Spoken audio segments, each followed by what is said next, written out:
Oh my gosh. Why? Is Burnay. Is he smoking again? The Burnay is smoking. Merong kwento mula sa ating mahiwagang Burnay. Ito ba ay malungkot?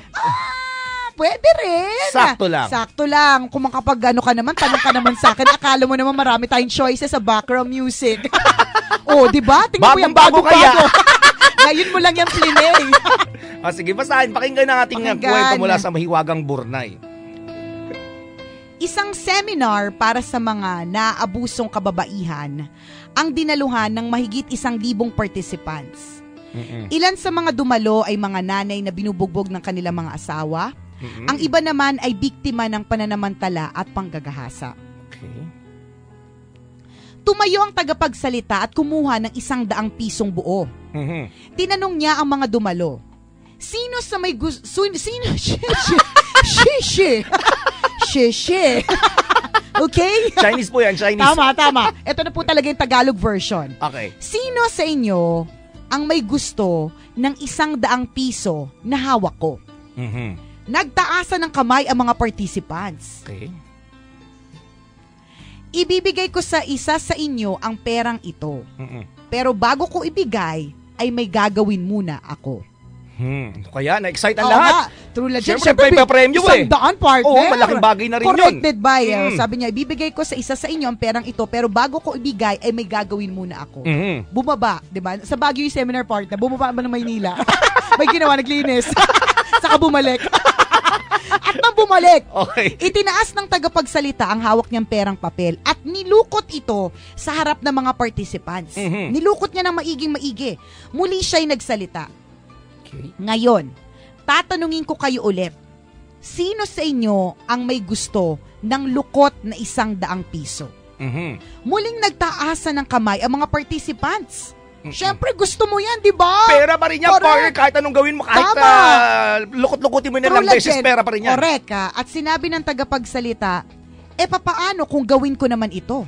Muling itinaas ng tagapagsalita ang 100 piso at inihagi sa sahig. Tinapak-tapakan niya ang pera ng kanyang sapatos hanggang maging madumi ito. Muli siyang nagtanong, ngayon, lukot-lukot at madumi na ang 100 pisong papel. Sino sa inyo ang gusto pa rin ang perang ito? Lahat pa rin sa kahuli-huli ang pagkakataon ay nagtaasan ng kamay. Lahat ng dumalo sa seminar. Pagkatapos nito ay nagpaliwanag ang tagapagsalita. Hindi totoo. Ang perang ito. Gino-joke ko lang kayo. Correct. Galing ko sa Monopoly.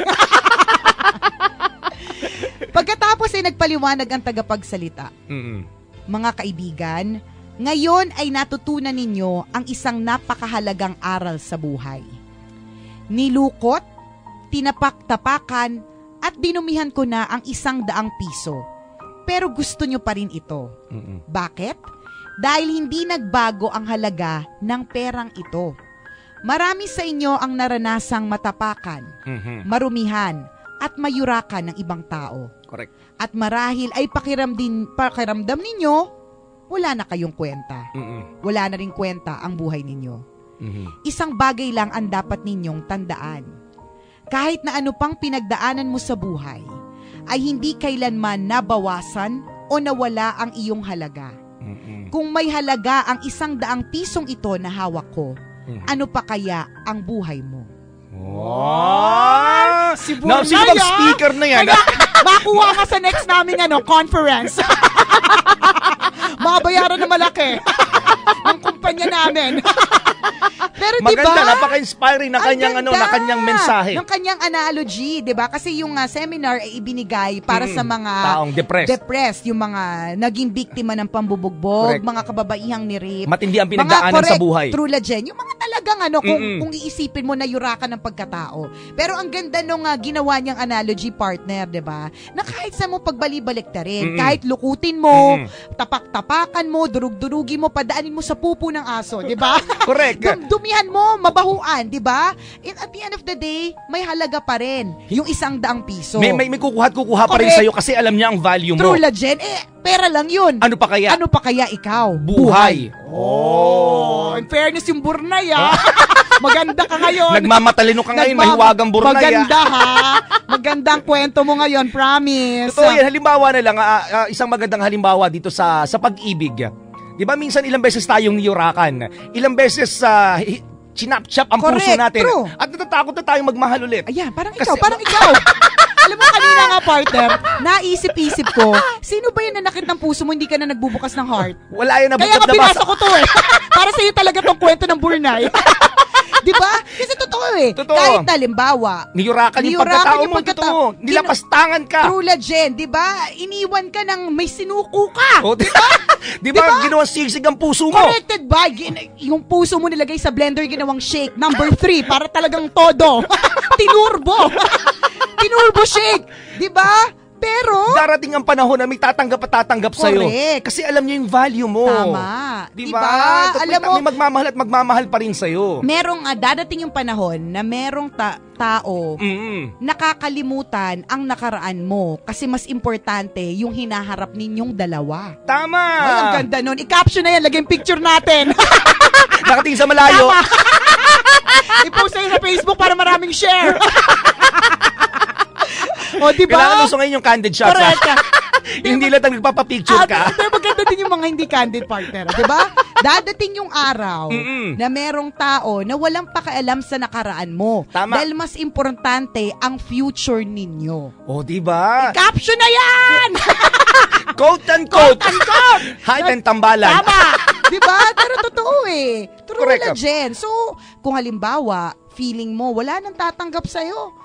Ano ka na parang kumbaga, ano ka na, latak ka na. Oo. Ganun yung feeling minsan na kapag niloko ka, iniwanan ka ng taong mahal mo. Tapos, ano binigay mo lahat. Correct. Tama ka, feeling mo lang yan. Hindi totoo. Feeling mo lang. Totoo. Diba parang yung kapitbahay ko, feeling niya maganda siya. Sabi ko, totoo, feeling mo lang yan. So, ganun din sa mga bagong break, sa mga naiwan, sa mga may mga pinagdaanan na kung anong mabibigat. Feeling mo lang wala ka ng kwenta. Tama ka. Feeling mo lang yan. Totoo. Kasi may kwenta ka pa rin. May halaga ka pa rin. Tao ka kaya. Aso nga na nawawala, hinahanap, natatarantay. Aso nga namatay, iniiyakan, ikaw pa tao. Totoo ka dyan. Diba? Kaya halimbawa ito sa pag-ibig, huwag ka matatakot na magmahal ulit. Kung Partner, huwag ka matatakot na magmahal ulit. Huwag ka ganyan. Parang ako na magsasabi. Kasi pag galing sa'yo, walang credibility. Wala parang walang maniwala. Hindi lang halata, huwag ka naman ganyan. Diba? Huwag ka matatakot kung nasaktan ka sa unang pag-ibig mo. Kung nasaktan ka sa una, pangalawang beses, malay mo sa pangatlo, saktan ka ulit. Wait ka lang. Kasi hanggang mga panglima yan Bago matagpuan yung love life. Ako nga 8 times Kokota ka rin, wait ka lang. Correct. 8 times ako nahirakan, partner. O isipin 8 mo, times diba? ako umiyak. Akala ko hindi na ako ikakasal. Akala ko wala na ako matatagpuan. Totoo kasi may ganung feeling no, na kapag talagang iniwanan ka ng taong mahal mo, hindi siya at saka naloko ka. Oo. Lalo pa 29 years old ka na. Iisipin mo, 29 na ako, niloko pa ako. Ang tali-talino, cum laude naman ako graduate. Ang galing-galing ko naman sa school. Bakit naloloko ko? Ang lakas ko mag-advise. Diba? Darating talaga sa punto ng gano'n. Darating sa punto na, ayoko na. Kasi total naman, ilang beses na ako niyurakan, ilang beses na ako niloko, ilang beses na ako nasaktan. Siguro wala nang tatanggap sa akin. Pero nagkakamali ka. Maraming namamatay sa maling akala. Totoo. Darating ang panahon, may tao magpapahalaga sa'yo. Malalaman ng value mo bilang isang tao. Correct. At marirealize na, masarap pala magmahal ulit. Tama. Masarap palang mabuhay ulit kasi masarap pala ulit ang ice cream. Tama. Matamis pala ulit ang ano bang mga matatamis partner? Santan. Diyan. Nakaranas ka rin ba nun? Sumipsip ka rin ba nun? Oo, diba? Tatamis. Gaganda din na sa paningin mo ang mga bulaklak. Tama. Diba? Dadating din ang panahon na hindi ka maiirita pag may rainbow. Diba? Di totoo yun Kasi pag alimbawa, partner, if you're down in the dumps, tapos parang basta naging biktima ka, binugbog ka. Hindi na sa pag-ibig. Binugbog ka. Yun talaga yung pagkatao mo nasira. Feeling mo lahat ng masarap, hindi masarap. Feeling mo lahat ng makulay, maitim. Tsaka pag nakakita ka ng tao masasaya, bitter ka. Oo, gusto mo silang lahat tagain. Totoo Kasi ayaw mo makita ka ng masasayang tao. Ayaw mo talaga. At ako para sa akin, that feeling is normal eh. Pero wag kang mag-alala. That feeling will certainly go away. Hindi man ngayon, hindi man bukas, hindi man next year, pero dadating yan kapag ka natuto ka na. Tama. Yung panahon na kapag ka okay ka na at kapag ka ready ka na ulit to face life. Kumbaga, kung galit ka sa mga taong masasaya at gusto mo silang pagdudukutan ng eyeballs, okay lang isipin mo yan, wag mo lang gawin. Utang na loob. Please. Lalo ka malalagi sa alanganin. Wag ganun, ha? Totoo yan, mga kaibigan. Kung may pinagdadaanan tayo ngayon, hindi sa lahat ng araw laging ganito. Tandaan na babaligtad ang maruya. Di ba? Ang lalim-lalim ng usapan. Ang lalim-lalim ng usapan natin, tapos maruya. Ano ba? Ba't ka ganyan? Explain mo. Utang na loob na maruya ako. Ang ganda-ganda na eh. Nagmamaruya ka pa dyan. Umayos ka maganda ang ibig sabihin ng partner. Kung may pinagdadaanan ka ngayon at hindi maganda ang pinagdadaanan mo. Tandaan mo, babaliktad ang maruya. Hindi lahat sa lang araw eh ganyan. Tandaan mo na babaliktad ang maruya. Ikaw lang. Ang ganda-ganda na. Sinira mo. Huwag mo i-caption yan ha. Ganito, gawin natin pancake. Hindi. Ano ibig sabihin ng babaliktad ng pancake? Ibig sabihin, umiikot ang takbo ng buhay. Yun. Ikaw kasi react eh. Hindi kasi mas maganda yung umiikot ang gulo ng buhay. Wala nang explanation yan eh. Pakinggan mo partner ha. Huwag kang mag-alala, iha. Kung ngayon meron ka nararamdaman, umiikot ang gulong ng buhay. Tapos, wala na explanation. Ikaw, ito maganda nga, malalim yung analogy. Huwag kang maingay. Huwag kang mag-alala, iha. Nababaligtad na maruya. Siyempre yun na ina-advise mo, sasabihin niya. Ano po? Paki-explain po further. Isisipin natin. Sige. Kaya gawin nating pancake. Hindi, wag na maruya ang gusto ko. Huwag na natin pasisyalin. Diba, kaya tayo mga kumakain ng maruya.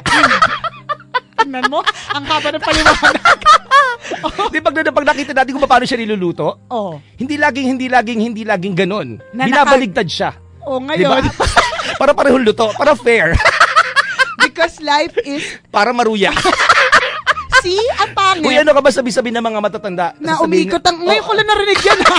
Sa tanda kong to. Nababaligtad ang maruya. Okay. So, ibig sabihin, hindi laging nasa ilalim ka. Hindi ikaw yung laging sinusunog. Diba? Tanda mo, ibabaw ka rin. Ganun yun. So, mas mabilis pa rin ipaliwanag yung umiikot ang gulo ng buhay. Kesa hindi... kasi alam mo, kasi gas-gas na yun, partner. Sa bagay. Maiba naman. Sige. So, from now on, mga kabisyo, wag na po nating gamitin yung umiikot ang gulong ng buhay. Okay? Nababaligtad po ang maruya. Totoo naman. Kasi hindi sa lahat ng oras ikaw ay nandun sa ilalim. Nasusunog. Nasasaktan. Diba? Umiitim. May pinagdadaanan. Diba? Ang ganda-ganda mong tingin lang, ganda mo hinalo, tapos lagay ka sa pan, tapos susunugin ka lang. Tama. Kasi dadating ang panahon, iikot din yan. Iibabaw ka rin. Yan. Sige na nga. Maganda. I-caption na yan. Ilagay yung picture mo. Tapos ni maruya kailangang hawak. Part na binitay maruya Para try mong i-observe kung paano niluluto yung maruya. Binabaligtad talaga siya. Pero yung mga binaligtad na nasa ibabaw, nabubunyi na yung mga yan. Yes. Hindi na tayo sinusunog, hindi na tayo naiinitan. So, ibig sabihin nun, ano man yang pinagdadaanan mo, di ba? Dadaanan mo lang yan. Correct. Hindi man siguro mabilis o kasing bilis ng pag-move on ng iba. Pero definitely, hindi naman forever nandyan ka sa kasadlakan. Kasadlakan, no? Totoo yan. Diba? Hindi naman forever nandyan ka sa ilalim. Hindi laging nasa dilim ka. Bukas makalawa, makakakita ka rin ng liwanag. Correct. Hindi man bukas, hindi man agad-agad, pero dadating din yan kapag ka natuto ka na. Tama. Tandaan mga kaibigan, huwag nating ina-underestimate minsan yung sarili natin. Napakahalaga po natin. Bawat nilalang tayo may kanya-kanya tayong purpose. Correct. May mga tao mga hamak sa atin, may mga tao magsasalaula ng pagkatao natin. Yan, diba? Mga sisiraan tayo ng bonggang-bongga. Tama. Pero may mga taong makakatagpo sa atin na pahalagaan kung sino tayo. True legit. Para maruya, gano'n. Correct. Sige na. Maganda yung maruya mo. Sige na, binabawi ko na. Paliwanag mo naman ng tama. Diba? Parang bibing ka rin. Diba ganyan yan? Iikutin mo. Tama na yung maruya, partner. Aray ko. Parang tupig. Tupig. Diba? Babaliktarin mo rin ka dyan. Kasi kung hindi, ka. isang portion lang yung maitim. Masusunog. Diba? Parang Kanya-kanya tika kanin. Sige.